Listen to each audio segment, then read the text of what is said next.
하나님 말씀은 사도행전 6장 7절에서 7장 8절입니다. 사도행전 6장 7절부터 제가 봉독하겠습니다. 하나님의 말씀이 계속 퍼져나가서 예루살렘에 있는 제자들의 수가 크게 늘어났으며 많은 제사장의 무리도 이 믿음에 순종하였다. 스데반이 은혜와 능력이 충만하여 백성 가운데 매우 놀라운 일들과 표적들을 행하였다. 구레네인들과 알렉산드리아인들 중 자유인이라고 불리는 자들의 회당에 속한 몇 사람과 길리기아와 아시아에서 온 자들 가운데 몇 사람이 일어나서 스데반과 논쟁을 벌였다. 스데반의 지혜와 성령으로 말하는 것을 그들이 당해낼 수 없으므로 그들이 사람들을 매수하여 그가 모세와 하나님께 대하여 모독적인 말들을 하는 것을 우리가 들었다라고 말하게 하였다. 그들이 백성과 장로들과 서기관들을 선동하여 그에게 몰려가 그를 붙잡아 공회로 끌고 가서 거짓 증인들을 세워 이렇게 말하게 하였다. 이 사람이 이 거룩한 곳과 율법을 거스르는 말들을 쉬지 않고 하며 이 사람이 나사렛 사람 예수께서 이곳을 헐고 또 모세가 우리에게 전해준 관례들을 고치실 것이다 라고 말하는 것을 우리가 들었다 하니 공회에 앉아있던 모든 자들이 스데반을 주목하여 보았는데 그의 얼굴이 천사의 얼굴과 같았다. 7장 1절입니다. 대제사장이 말하기를 이것이 사실이냐 하므로 스데반이 말하였다. 부형 여러분 들어보시오. 우리 조상 아브라함이 아직 하란에서 살기 전 메소포타미아에 있을 때에 영광의 하나님께서 그에게 나타나 말씀하시기를 너는 내 고향과 내 친척을 떠나 내가 내게 보여줄 땅으로 가라 하심으로 그가 갈대아 땅을 떠나 하란에서 살다가 그의 아버지가 죽은 후에 하나님께서 그를 그곳에서 지금 여러분이 살고 있는 이 땅으로 옮기셨으나 하나님께서 그에게 이곳에서는 발 붙일 만큼도 유업을 주시지 않고 아직 자식이 없는 그와 그 후손에게 이곳을 소유로 주시겠다고 약속하셨다. 또 하나님께서 말씀하시기를 그의 후손이 타국에서 나그네가 되고 종이 되어 400년 동안 괴롭힘을 당할 것이다. 그러나 그들이 섬기는 그 민족을 내가 심판할 것이니 그 후에 그들이 그곳에서 나와 이곳에서 나를 예배할 것이다 하시고 그에게 할례의 언약을 주셨더니 그가 이삭을 낳아 8째 날에 그에게 할례를 행하였고 이삭은 야곱에게 야곱은 12족장에게 그렇게 하였다. 7장 8절까지 공독했습니다. 이 시간 증거의 말씀의 제목은 전도를 통한 하나님의 역사와 아브라함에 대한 증거. 전도를 통한 하나님의 역사와 아브라함에 대한 증거란 제목으로 말씀을 증거하겠습니다. 본문에서는 이 하나님의 말씀이 계속 퍼져나가서 믿는 자들의 수가 크게 늘어났다고 했습니다. 그 가운데 스데반이 은혜와 능력이 충만해서 그가 전도할 때 하나님의 역사가 나타났습니다. 이어서 7장에서는 스데반이 아브라함에 대해서, 요셉에 대해서, 또 모세에 대해서, 솔로몬에 대해서 증거하는데 그 다음에 이제 책망을 다 하고 순교를 당하는 것이 7장에서 증거되는데 오늘은 그 앞부분에 있는 1절에서 8절까지는 스데반이 아브라함에 대해서 증거한 내용입니다. 그래서 제목이 전도를 통한 하나님의 역사와 아브라함에 대한 증거입니다. 6장 7절. 7절 하나님의 말씀이 계속 퍼져나가서 예루살렘에 있는 제자들의 수가 크게 늘어났으며 많은 제사장의 무리도 이 믿음에 순종하였다. 아나니아와 삽비라를 처벌해서 이제는 교회가 성결하게 됐습니다. 이 참교회가 되는 과정은 누룩을 다 제거하면 성결하게 되고 참교회로 세워지는 겁니다. 그 다음에 이제 초대교회에 교회를 성결하게 하고 그 다음에 집사를 선택해서 구제하는 일을 맡겼습니다. 그러니까 이제는 사도들이 기도하고 말씀 전하는데 전력할 수 있으니까 이제는 교회가 더 흥왕될 수 있었어요. 그래서 이제 교회는 단결되고 이제 거룩하게 되고 이제 사도들은 기도하는 거와 말씀 전하는 거에만 전념하고 그 다음에 집사들이 구제하는 일을 맡아서 하고 그래서 하나님의 교회가 잘 되어 나갔습니다. 그래서 여기 보니까 하나님의 말씀이 계속 퍼져나가서 예루살렘에 있는 제자들의 수가 크게 늘어났으며 이렇게 자기 자리를 잘 지키고 교역자는 말씀 전하는 데 힘을 쓰고 집사님들은 또 각자의 위치에서 자기의 그 임무를 잘 수행하니까 이처럼 많은 사람들이 믿게 되는 역사가 있었습니다. 8절. 8절 스데반이 은혜와 능력이 충만하여 백성 가운데 매우 놀라운 일들과 표적들을 행하였다. 자, 지금 스데반은 사도가 아닙니다. 스데반의 직분이 뭐예요? 집사님이에요, 집사님. 그걸 잘 아세요. 여기 집사님들. 여기 보니까 스데반이 뭐가 충만하다고 했어요? 은혜와 능력이 충만하다고 했어요. 사도들만 은혜와 능력이 충만한 게 아니라 우리 집사님들도 은혜와 능력이 충만하면 이렇게 스데반과 같이 인정받습니다.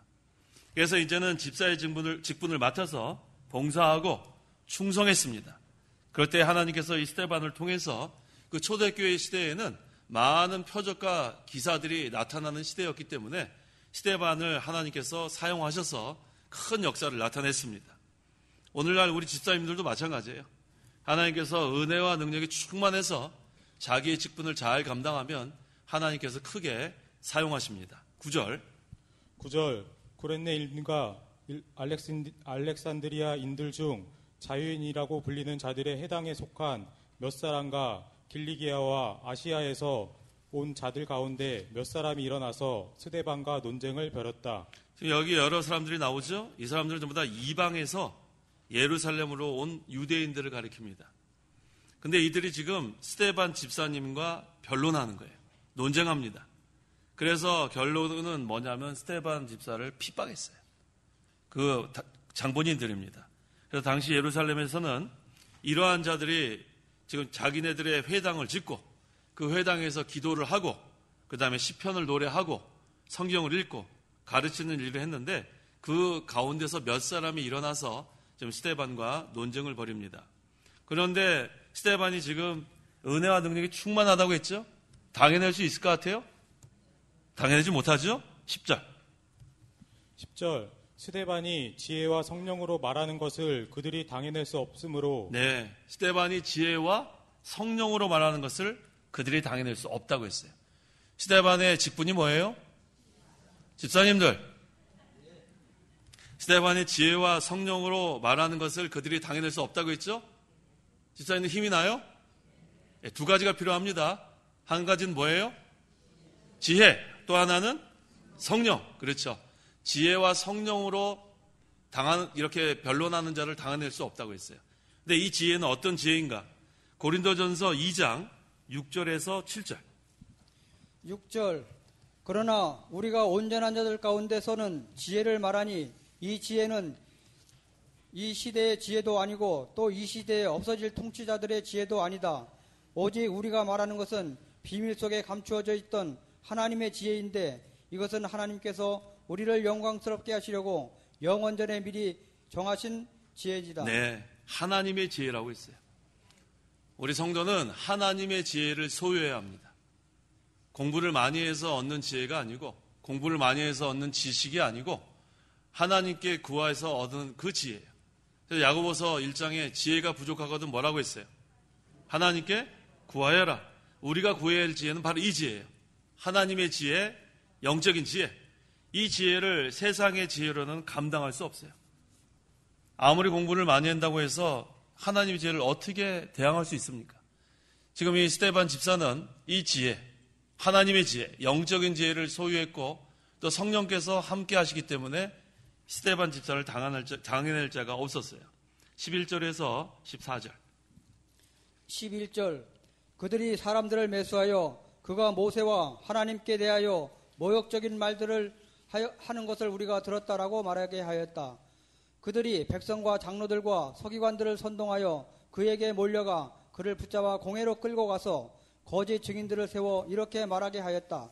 이 사람이 이 거룩한 곳과 율법을 거스리는 말들을 쉬지 않고 하며 이 사람이 나사렛 사람 예수께서 이것을 헐고 또 모세가 우리에게 전해준 관례들을 고치실 것이다 라고 말하게 하는 것을 우리가 들었다 하니. 자, 지금 스데반의 말을 감당하지 못합니다.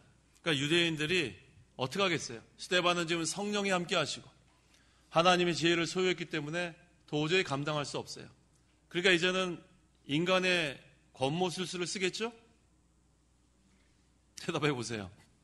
인간의 권모술수를 쓰겠죠? 그 세 가지가 뭔가 한번 보세요. 11절에서 14절에 어떠한 권모술수를 썼는가? 첫째는 매수했어요. 11절에 매수했다고 나와요? 사람들 매수했어요. 그 다음에 또 몇 절에 선동했다고 나오죠? 몇 절에 나와요? 12절에 선동했다고 나와요? 그 다음에 또 거짓 증인 세웠다는 거 어디 나와요? 13절. 세 가지 방법을 쓰는 거예요. 하나님의 지혜를 감당할 수 없으니까, 성령의 역사를 감당할 수 없으니까 이제는 인간의 그러한 술책, 계략을 쓸 수밖에 없어요. 그래서 어떻게 했어요? 사람들을 매수했어요. 그 다음에 사람들을 선동했어요. 그 다음에 사람들에게 거짓말을 하라고 거짓 증인들을 세웠어요. 이게 바로 인간의 방법입니다. 하나님의 일을 해나갈 때에 우리는 지혜가 부족하거든 하나님께 지혜를 구하고 그 다음에 성령의 인도를 받아서 우리는 진리를 세워나가는데 그것을 감당해 수가 없을 때는 이 세 가지 방법을 쓰는 거예요. 세 가지가 뭐예요? 사람들 매수하고, 두 번째는 사람들 선동하고, 세 번째는 거짓말 만들어서 거짓 증인을 세워가지고 그렇게 사람을 죽이려고 하는 것이 그러한 진리를 대항하는 자들의 방법입니다. 그래서 이 유대인들의 이 세 가지 방법을 사용해가지고 스데반을 죽이려고 했습니다. 그래서 사람들을 먼저 매수해서 뭐라고 하라고 했냐면 거짓 증언하라고 했어요. 스데반이 모세와 하나님께 대하여 모독적인 말들을 하는 것을 우리가 들었다. 거짓말을 시킨 거예요. 그 다음에는 좀 높은 사람들, 좀 이렇게 권세 있는 사람들, 누구냐 하면은 장로들과 서기관들을 선동했어요. 백성들만 선동해서는 힘이 약하니까 이 여론 이렇게 조성하는 것 갖고는 안 돼요. 그러니까 조금 이렇게 좀 책임감 있는 사람들을 선동합니다. 그 다음에 재판장으로 끌고 가는 거예요. 스데반을 공회로 거짓말 만들어가지고 끌고 가는 거예요. 근데 공회 앞에는 거짓 증인들이 우글우글 한 거예요. 너 이렇게 하라. 미리 다 매수해가지고 선동 다 해놓고 그 다음에는 재판장에 가서 너 우리가 시킨 대로 다 얘기해라. 그렇게 하는 것이 바로 이 유대인들의 방법입니다. 그러면서 뭐라고 가서 거짓 증인하라 그랬냐면 이 스데반이 율법을 거스르는 말들을 쉬지 않고 하며 나사렛 사람 예수께서 이곳을 헐고 또 모세가 우리에게 전해준 관례들을 고치실 것이다. 가서 이렇게 거짓말로 하면 이제 스데반은 죽을 위험에 처하게 됩니다. 그러니까 두 가지 죄를 갖다 씌운 거예요. 하나는 나사렛 예수가 이 성전을 헐겠다고 한 것. 두 번째는 모세가 전해준 율법을 고치겠다고 한 것. 이 두 가지 제목을 씌웠습니다. 그런데 이 두 가지가 다 근거가 없는 말은 아니죠. 근거가 있어요. 요한복음 2장 19절. 19절 예수께서 그들에게 대답하여 말씀하셨다. 이 성전을 허물어라. 그러면 내가 이것을 3일 만에 세울 것이다. 예수님께서 이 말씀을 하셨어요. 그런데 예수님께서 하신 말씀을 이 사람들은 악용한 거예요. 똑같은 성경 말씀이라도 이것을 잘못 깨닫는 사람들은 악용할 수 있어요. 그런데 여기서 예수님께서 여기서 말씀하신 그 내용은 뭐냐면 예수님께서 죽으셨다가 3일 만에 부활하실 것. 이 성전은 예수님의 몸을 가리킨 건데 이 사람들은 그것을 그대로 악용해가지고 스데반을 죽이려고 합니다. 또 여기 율법을 고치겠다고 했다는 것도 뭐 근거가 없는 건 아니에요. 왜? 예수님께서 뭐라고 말씀하셨냐면 믿음으로만 구원받는다는 거예요. 율법을 지켜서 구원받는 게 아니고 믿음으로만 구원받는다. 그러니까 이전에 이 율법주의자들이 잘못된 것을 바로 세운 건데 지금 이 거짓 증인들은 그것도 가지고 지금 왜곡하는 거예요. 그래서 이 마귀가 항상 사용하는 방법은 아무 근거 없는 거 가지고 할 때도 있지만 어느 정도 비슷하게 해가지고 사람들을 헷갈리게 할 때도 많아요. 그걸 조심해야 합니다. 성경 말씀인 것 같기도 하고 아닌 것 같기도 하고 헷갈리게 하는 거예요. 그러면 어떻게 해야지 그것을 우리가 미혹당하지 않을 것 같아요? 이게 성경 말씀인 것 같기도 하고 아닌 것 같기도 하고 어떻게 해야지 그걸 우리가 미혹당하지 않죠? 어떻게 해야 될 것 같아요? 어떻게 해야 돼요? 네, 어떻게 해야 되냐면 대충 알면 안 된대요. 대충 알면 안 돼요. 우리가 학생 때 시험 볼 때 대충 아는 사람들은 항상 어떻게 해요? 틀려요. 그거 생각날 듯 말 듯 하는데 그거를 했더니 대충 하니까 어떻게 해요? 썼는데 틀리죠. 그래서 찍는 것도 공부 잘하는 애들이 찍는 거와 공부 못하는 애들이 찍는 건 달라요. 대충 공부하면은 긴가민가해요. 그 다음에 또 언제 잘 틀리냐면 먼저 썼다가 이거 바꿔 쓸까 먼저 쓸까 하다가 바꿔 쓴 사람 또 틀려요. 먼저 쓴 게 보통 맞아요. 그러니까 왜 그래요? 대충 하니까 그래. 대충. 그러니까 우리도 성경 말씀을 오랫동안 배웠는데 대충 하니까 미혹할 때 그게 맞나? 틀린가? 우리 하와가 뱀한테 넘어갈 때도 어떻게 됐어요? 네가 이 선악과를 따먹으면 어떻게 된다고 그랬어요? 정령 죽으리라 했어요. 정령 죽으리라. 그런데 뭐라고 또 했어요? 그 대답 잘하시네요. 정령 죽으리라 했는데 죽을까 하나 비슷해요. 죽는 거는 같은데 그렇다는 거예요. 그래서 오늘 우리 그 공각 공부 시간에 근본주의 오대결이 오늘 공각 공부 시간에 참석하지 않은 사람들은 다시 한번 잘 들으세요. 공각 공부 시간에 참석하세요. 대답을 왜 진 목사님만 하세요? 공각 공부 시간에 다 참석하세요. 네, 오늘 이거 다 한 거예요. 자, 근본주의 오대결이 이거 잘 배워야지. 지금 오늘날 이단이 이 중에 하나 가지고 많이 미혹합니다. 첫째가 뭡니까? 오늘 지금 공각 공부 참석한 사람이 대답하는 거예요. 성경의 무호성 따라해 보세요. 네, 성경의 무호성이 뭐예요? 성경 원본에는 오류가 없다. 또 두 번째, 동정녀 탄생. 예수님께서 인간의 몸으로 오실 때 우리랑 똑같은 방법으로 오시면 죄인으로 오시기 때문에 그건 구원할 수 없어요. 그래서 성령으로 잉태해서 동정녀를 통해서 탄생하셨다. 세 번째, 예수님의 대속적 죽음. 예수님이 우리를 대신해서 죽으셨다. 네 번째, 예수님의 육체적 부활. 예수님이 영으로만 부활한 게 아니고 육체가 부활의 몸으로 변화된 거예요. 부활하신 거예요. 살아났다는 거예요. 다섯 번째가 중요합니다. 예수님의 가시적 재림. 오늘 공각 공부 시간에 확실히 배웠는데요. 다섯 가지를 확실히 알아야 돼요. 왜냐하면 이거 잘 모르면은 이 오늘날 이 이단들이 이 다섯 가지 중에 하나로 자꾸 미혹하는 거예요. 특별히 다섯 번째가 이 가시적 재림이라는 것은 눈으로 볼 수 있게 오신다는 거예요. 예수님이 구름 타고 올라가실 것처럼 네가 본 그대로 올 것이다 하지 않았어요? 그래서 이미 지금 내가 재림주다, 예수다 하는 사람들은 전부 다 가짜예요. 왜? 우리 못 봤잖아요. 보셨어요? 못 보셨어요? 그러니까 전부 다 가짜라는 거예요. 그래서 우리가 대충대충 알면 안 됩니다. 확실하게 알아야 돼요. 근본주의 오대결이 한번 다섯 가지 다 한번 순서대로 해보세요. 성경의 무호성, 동정녀 탄생, 예수님의 대속적 죽음, 예수님의 육체적 부활, 예수님의 가시적 재림. 그건 미혹당하지 않는 거예요. 그러니까 이단들이 왔다가도 뭐 이런 교회가 다 있냐, 이런 걸 다 가르치냐 이러고 갈 거란 말이에요.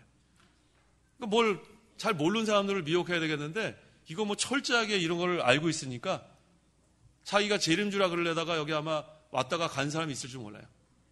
자기가 재림주라 그러려고 왔다가 다섯 번째 걸리죠. 예수님 재림하는 건 구름 타고 오는 거 우리가 눈으로 본다 그랬다고요. 그래서 우리가 분명히 알아야 합니다. 15절 공회에 앉아있던 모든 자들이 스데반을 주목하여 보았는데 그의 얼굴이 천사의 얼굴과 같았다. 자, 스데반이 지금 잘못하면 죽을 수도 있어요. 거짓 증인을 세워서 정죄했는데 그때 스데반이 근심이 가득하더라 그랬어요. 어떻게 돼 있어요? 그의 얼굴이 천사알같이 환한 거예요. 성도 여러분, 얼굴이 천사알같이 환해야 돼요. 스데반은 지금 잘못하면 죽을지도 모르는 그러한 형편에 있지만 얼굴이 환했다고 했어요. 이건 뭘 의미하냐면 스데반의 심령에 하나님 나라가 이루어졌다는 거예요. 영적 하나님 나라. 심령의 빛의 세계가 이루어지면 얼굴도 빛과 같이 환하는 거예요. 얼굴이 시커먼 건 뭐예요? 시커먼 거? 피부가 시커먼 거 아니라 그랬어요. 예, 자꾸만 헷갈리지 마세요. 피부가 시커먼 거 어떡하겠어요? 그 얘기하는 게 아니라 우리 마음이 빛의 세계로 환해지면 얼굴이 환하다는 거예요. 무슨 말인지 아시겠죠? 그래서 이 스데반은 지금 얼굴이 천사 얼굴과 같이 환했다는 것은 그 심령에 영적 하나님 나라가 이루어진 거예요. 영적 하나님 나라는 의의 세계, 평강의 세계, 기쁨의 세계입니다. 그래서 지금 스데반의 그런 마음이 편안하니까 그 얼굴이 천사와 같이 됐다고 했습니다. 그래서 우리 성도들도 마찬가지예요. 항상 우리 심령에 영적 하나님 나라가 이루어져야 돼요. 그래야 마음이 편안합니다. 그래야 우리가 기쁩니다. 그래야 우리가 의를 세워나가려는 그러한 마음이 생기는 거예요. 의의 세계, 평강의 세계, 기쁨의 세계. 그래서 스데반이 볼 때는 오히려 저 거짓 증인들이 불쌍할 거예요. 왜? 그들은 멸망당할 거니까. 얼마나 불쌍해요. 거짓말하는 거 스데반은 다 알고 있잖아요. 자기 하나 죽이려고 지금 거짓 증인으로 온 사람들 얼마나 불쌍해요. 그래서 오히려 스데반은 나중에 뭐라 그래요? 저들의 죄를 용서해주는 그러한 스데반의 마음이 됐어요. 그래서 항상 우리가 이러한 하나님 나라, 영적 하나님 나라가 이루어지기를 늘 우리가 소망하고 힘을 써야 합니다. 자, 7장 1절. 1절 대제사장이 말하기를 이것이 사실이냐 하므로. 네, 이제는 질문을 시작했습니다. 스데반이 공회에서 대제사장에게 신문을 받고 있습니다. 대제사장이 스데반에게 거짓 증인들이 증거한 내용, 이것이 사실이냐고 신문했어요.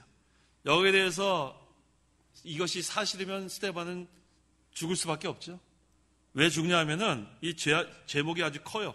모세의 율법을 회방한 죄, 성전을 모독한 죄. 이건 그 당시 죽을 죄에 속하기 때문에. 하지만 스데반이 뭐라고 증거했습니까? 2절에서 3절. 2절 스데반이 말하였다. 부영 여러분 들어보시오. 우리 조상 아브라함이 아직 하란에 살기 전 메소포타미아에 있을 때 영광의 하나님께서 그에게 나타나 말씀하시기를 너는 내 고향과 내 친척을 떠나 내가 네게 보여줄 땅으로 가라 하시므로. 자, 본절에서 하나님께서 아브라함이 아직 하란에서 살기 전에 어디에서 부르셨다고 했냐면 메소포타미아에서 부르셨다고 했어요. 그런데 우리 창세기 12장 1절에는 어디서 부르셨다고 했냐면 하란에서 부르셨다고 그렇게 나옵니다. 이것은 아브라함이 처음에 메소포타미아에서 하나님의 부름을 먼저 받았습니다. 그 다음에 하란에서 어느 정도 얼마 동안 살았는데 그때 또 이제 하나님께서 부르신 것을 여기서 가리킵니다. 그래서 여기 창세기 12장 그 4절에 아브라함이 여호와께서 자기에게 말씀하신 대로 갔고 롯도 그와 함께 갔으니 아브라함이 하란에서 떠날 때에 75세였다라고 했어요. 이것을 보면 아버지 데라가 죽은 후에 하나님께서 하란에서 다시 아브라함을 부른 것 같습니다. 그래서 아브라함이 부름을 받은 후에 하란을 떠난 것 우리가 여기서 알 수 있어요. 그래서 이 갈대아 우르에서 하나님께서 아브라함을 첫 번째 부르고 메소포타미아, 그 다음에 고향과 친척을 떠나라고 했습니다. 그 다음에 또 창세기 12장 1절에서도 두 번째 또 하나님께서 아브라함을 불러서 아버지와 뭐라고 불렀어요? 어딜 떠나라? 본토와 친척과 아비집을 떠나라. 이 하란은 지금 아브라함에게는 제2의 고향과 같은 그런 곳이에요. 그런데 그 고향을 떠나는 것이 쉽지가 않죠? 우리 고향 떠나오신 분 계세요? 고향 떠나오신 분 계세요? 한번 손 들어보세요. 고향 떠나오신 분. 전부 다 서울이 고향 아니죠? 예. 그때 몇 세 때 떠나셨어요? 75세 때 떠나신 분 한번 손 들어보세요. 75세 때. 안 계시죠? 다 젊었을 때 떠나실 거예요, 아마. 어렸을 때나. 근데 지금 아브라함은 몇 세 때 떠나라고 했어요? 75세 때 떠나라고 했어요. 75세. 완전 할아버지 다 됐어요. 근데 지금 하나님께서 아브라함에게 고향을 떠나라. 그때 이 아브라함은 지체하지 않았어요. 하나님이 떠나라 하면 어떻게 해야 돼요? 떠나야 돼요. 머물라고 하면 머물러야 돼요. 우리는 하나님이 가라 하면 가고 머물라 하면 머물고 그게 우리가 하나님의 뜻대로 순종하는 겁니다.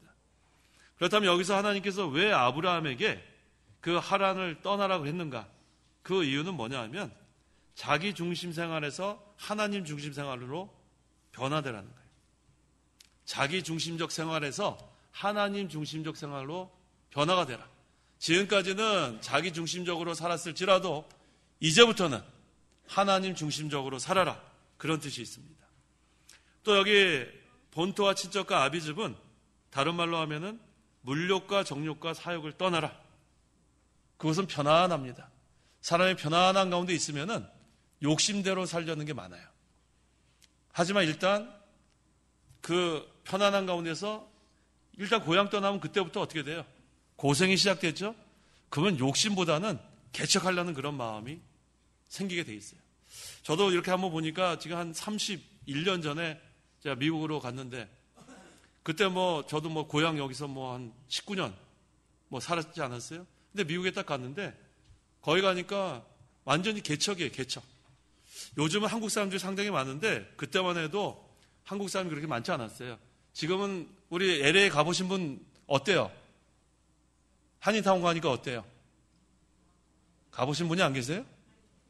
예, 한인타운 가면 거의 한국 같아요. 거기 가면은 전부 다 한국 사람이에요. 근데 현대차, 기아차 막 많이 있고. 근데 그때쯤 이렇게 가보니까 그때는 한인들이 별로 없었어요. 지금은 백화점도 큰 게 2개나 있는데 그때는 칼스 마켓이라고 조그만 그러한 마켓 하나 있고 그 다음에 이렇게 길거리 가다 보면은 한인 만나면 반가웠어요.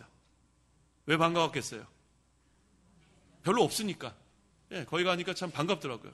근데 요즘은 미국에 가면은 외국인 찾기가 힘들어요. 한인타운에 가면 외국인이 거의 없어요. 이게 바뀐 거죠.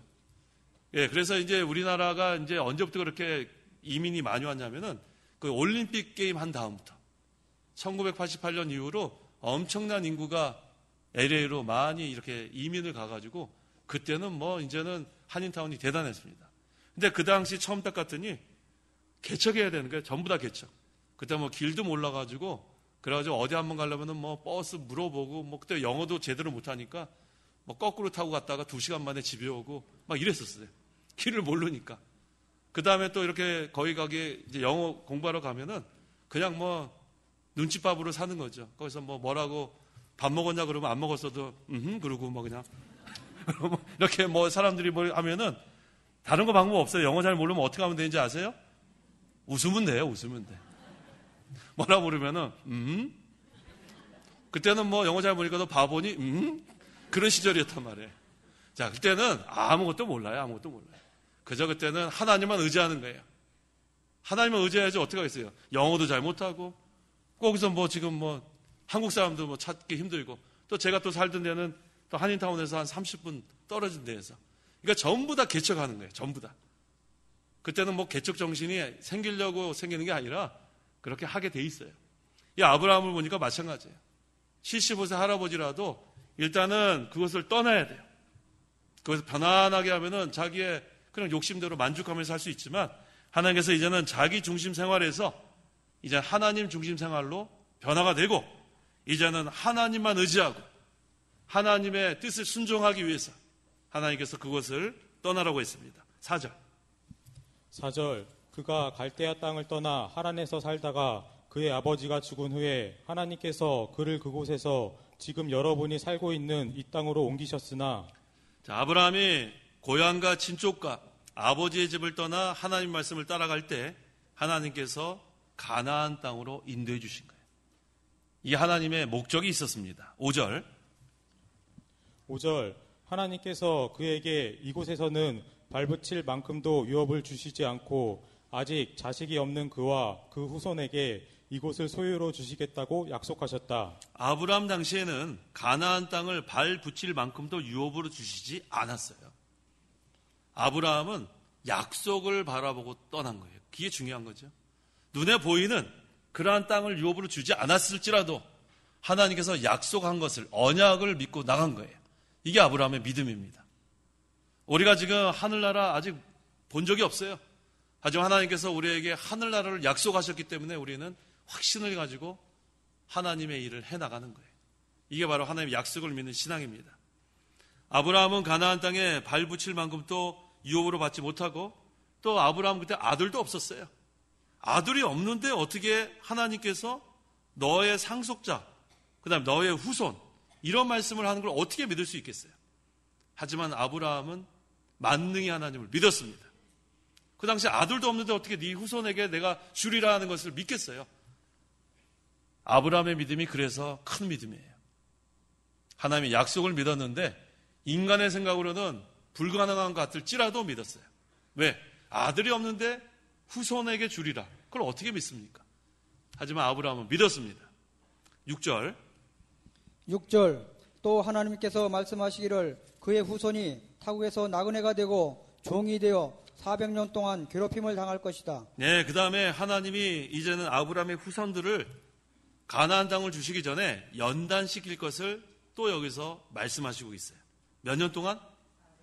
400년 동안은 어마어마한 기간이에요.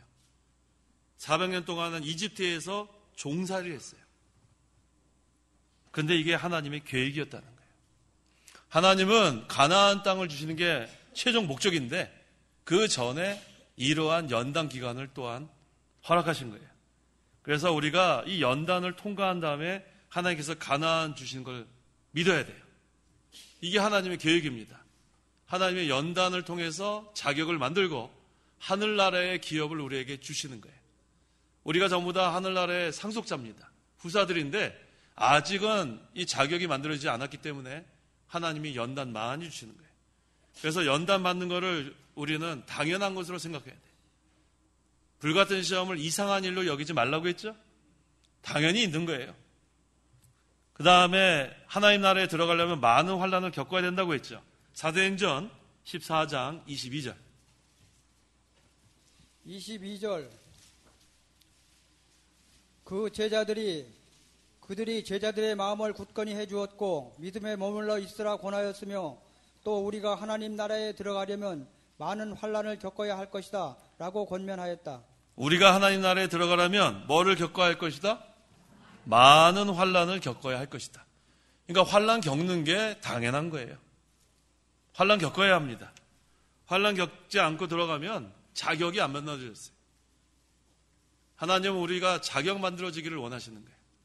많은 연단을 통해서, 많은 환난을 통해서 하나님 나라 가는 거는 확실하게 일단은 보장이 돼 있고 개런티 돼 있고, 근데 들어가기 전에 이제 하나님께서 많은 환난을 통해서 연단하는 그 과정에 있습니다. 훈련하시려고. 왜 훈련하세요? 왜 훈련하세요? 우리 임집사님이 제가 자꾸 질문을 안 하니까 이제 먼저 저한테 말씀을 건네시네요. 예, 왜 훈련하십니까? 네? 우리를 낮추고 시험하사 마침내 복을 주려는 게 하나님의 목적이에요. 맞죠? 그거 말씀하시려고 그런 거죠? 예, 그래요. 우리를 낮추고 시험하사 마침내 복을 주시려는 것이 하나님의 목적입니다. 그 다음에 7절. 7절. 그러나 그들이 섬기는 그 민족을 내가 심판할 것이니 그 후에 그들이 그곳에서 나와 이곳에서 나를 예배할 것이다 하시고, 아브라함의 자손이 이집트에서 400년 동안 종살이하고 이제는 고난과 연단을 받은 후에 하나님께서 이제 이집트를 심판하십니다. 우리 6월절 오늘 오전에 배웠죠? 예, 다 심판하고 이제는 이스라엘 백성을 다 구출해내고 그 다음에 약속의 땅 가나안 땅에 거하게 하시겠다고 지금 약속하는 거예요. 그래서 우리도 이것을 믿고 나가는 거예요. 영원한 하늘나라 우리에겐 다 하나님께 주시겠다고 약속했습니다. 그런데 지금 이 신약시대 이 교회 생활을 통해서 많은 환난을 받으면서 지금 연단 그런 받는 가운데 있으니까 그것을 이상한 일로 여기지 말고 하나님 나라에 들어가려면 많은 환난을 겪어야 한다. 이거 우리가 믿고 하나님이 주신 능력으로 통과하면 되는 거예요. 8절. 그에게 할례의 언약을 주셨더니 그가 이삭을 낳아 8째 날에 그에게 할례를 행하였고 이삭은 야곱에게, 야곱은 12족장에게 그렇게 하였다. 이 구약시대에는 할례와 유월절이라는 성례가 있었어요. 오늘날에는 뭐가 있냐면은 성찬과 세례가 있죠. 구약시대에는 할례와 유월절이 있었습니다. 이 할례의 뜻이 무엇인가? 첫째는 정욕을 제거하는 표시입니다. 두 번째는 하나님의 백성이라는 표시입니다. 세 번째는 하나님의 언약에 참여했다는 표시예요. 그래서 스데반이 이 할례 문제를 말하는 것은 이스라엘 백성이 모두 할례를 받았지만 의식적인 할례만 받았다는 것을 책망하는 거예요. 신약시대에는 이런 의식적인 할례가 아니라 어디에 할례를 받아야 돼요? 마음의 할례를 받아요. 마음의 할례. 이 마음의 할례를 받는다는 건 뭐냐면 예수 그리스도를 믿음으로 죄가 다 벗어져 버렸다는 거예요. 이게 마음의 할례입니다. 구약의 할례는 앞으로 오실 그리스도에 대한 예표로서 하는 할례였지만 이 신약시대 새 언약 아래에서는 마음의 할례를 받아야 돼요. 이것은 예수 그리스도를 믿고 죄를 회개하는 거예요. 그러면 다 죄 용서함 받은 거. 우리 성도 여러분 다 마음의 할례 받았어요? 다 받은 거예요. 이걸 말합니다. 그래서 아브라함이 이삭을 낳아 8째 날 할례를 행하고 이삭은 야곱은 12조상을 낳아서 할례를 행했지만 그래서 하나님이 약속의 자손이 되었지만 이것은 전부 다 앞으로 오실 그리스도를 믿음으로 하나님께서 보여주신 예표일 뿐입니다. 하지만 이 스데반은 지금 신약시대 아니에요. 신약시대에는 그러한 의식적인 할례가 아니라 마음의 할례를 받아야 한다.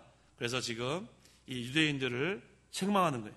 그래서 이후에는 이제 요셉에 대해서 또 우리 여러 그러한 믿음의 조상들에 대해서 이렇게 다 증거하고 마지막에는 스데반이 돌에 맞아 순교한 내용. 앞으로 다음 주하고 그 다음 주 이어서 증거하겠습니다. 기도하십시오. 기도하겠습니다. 하나님 아버지 감사합니다. 하나님께서 스데반 집사를 통해서 하나님의 말씀을 은혜와 성령이 충만한 가운데 지혜가 충만한 가운데 하나님의 말씀을 전할 때 많은 열매를 맺었습니다. 오늘날 우리들도 은혜와 지혜와 성령이 충만해서 하나님의 말씀을 증거할 때 큰 역사가 있는 줄 알고 우리가 지혜가 부족하거든 하나님께 구하라고 했사오니 하나님께 구해서 우리도 다 하나님의 지혜, 영적 지혜를 소유하게 하시고 성령으로 큰 확신으로 전도할 때 하나님의 역사가 있기를 간절히 원합니다. 또 스데반 집사를 죽이려고 이 사람들을 매수하고 또 선동하고 거짓 증인들을 세웠지만 결국은 하나님께서 그들을 다 멸망시키고 결국은 하나님의 진리만이 남는 것을 우리가 이 말씀을 통해서 배웠는데 항상 이제는 우리가 하나님을 중심으로 하는 신본주의 신앙을 가지고 어쩌든지 우리가 심령에 영적 하나님 나라가 이루어지고 또 하나님 주시는 능력으로 진리를 세워나가는 저희 모든 성도들에게 역사하여 주옵소서. 예수님의 이름으로 기도하옵나이다. 아멘.